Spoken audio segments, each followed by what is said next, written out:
The disengagement, India-China disengagement at the LAC is complete, is what sources have said. Sticking to the announced timeline, India and China have completed disengagement in Depsang and Demchok regions of Eastern Ladakh, and patrolling will begin soon, is what army sources have said, adding that tomorrow sweets will also be exchanged with troops from the Chinese side on Diwali. Sources in the Indian Army shared this information.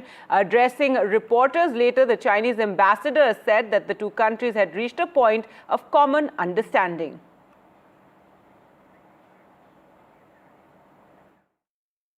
The two leaders have reached many important understandings.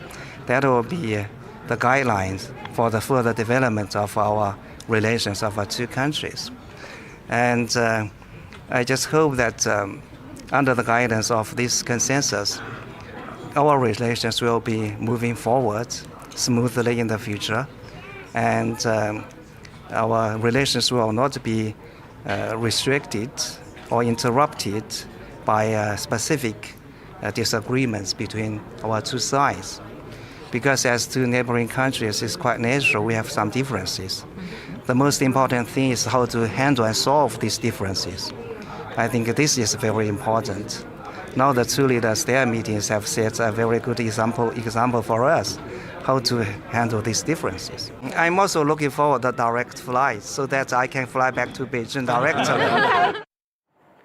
All right, the ambassador is saying he's looking forward to direct flights to China. Well, let's go across to Vishnu now for more. And Vishnu, so the disengagement is complete. When can we expect the patrolling to begin?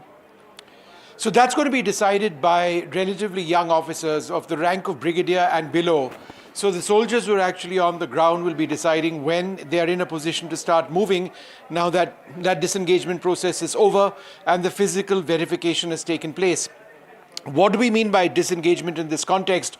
Well, those places where the Chinese had put in reinforced positions or tents or tarpaulins or anything of that sort and were physically blocking Indian soldiers from moving to our patrol positions, which they had denied us access to from 2020, those soldiers have moved back, and we've done the same on our side. And we're talking about the Depsang area, which lies to the north of Ladakh, and we're talking about the Demchok area, which lies to the south of Ladakh near Himachal Pradesh. So it's in these two areas where there's been this breakthrough. But when I asked my army sources when soldiers would physically go back, they said soon. So it could be any time now. This means soldiers who were forward deployed since after the 2020 clashes will now withdraw? So that's it. It's just restricted to that. And I think it's important that we use the word forward deployed. This is not India and China moving back their forces lock, stock and barrel. No side would do that. But it's just those soldiers who were in an eyeball to eyeball situation or in very close proximity to one another and were preventing the movement of the other side, something which arose as a result of the clashes in 2020 in Galwan when several Indian soldiers and Chinese soldiers lost their lives. It's just those forward soldiers who are moving aside. They'll be moving aside, they'll be separating by a certain number of kilometers. That distance has not been specified to us, so that patrolling can actually take place. So while those soldiers are redeployed, it's not as if the larger number of soldiers, and we've got approximately 50,000 soldiers on either side, in a lot of new infrastructure which has come up in altitudes up to 16,000, 17,000 feet, who would all move back. Now that will not take place. That level of trust would perhaps be the next or the eventual step between India and China.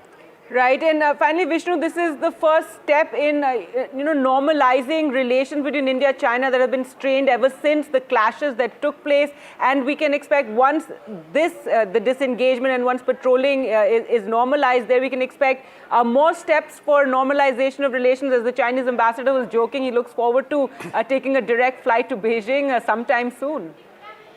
I think he was very measured and cautious with his language. He didn't laud the agreement which had been reached. He didn't refer to the resumption of patrolling. He did speak, of course, of the resumption of air travel, and that would be a great thing, India and China, two large Asian nations. But he was cautious in what he said. He did mention that there were differences which needed to be worked out or dealt with. So I think the sense now in the External Affairs Ministry, which is the nodal ministry which deals with China, and of course the Indian Army on the ground, is fingers crossed. We've taken some important first steps. They are big first steps. But whether this results in something more profound, something more lasting, is something we'll all have to wait and see. All right. Thanks so much, Vishnu, for joining us with all those latest developments.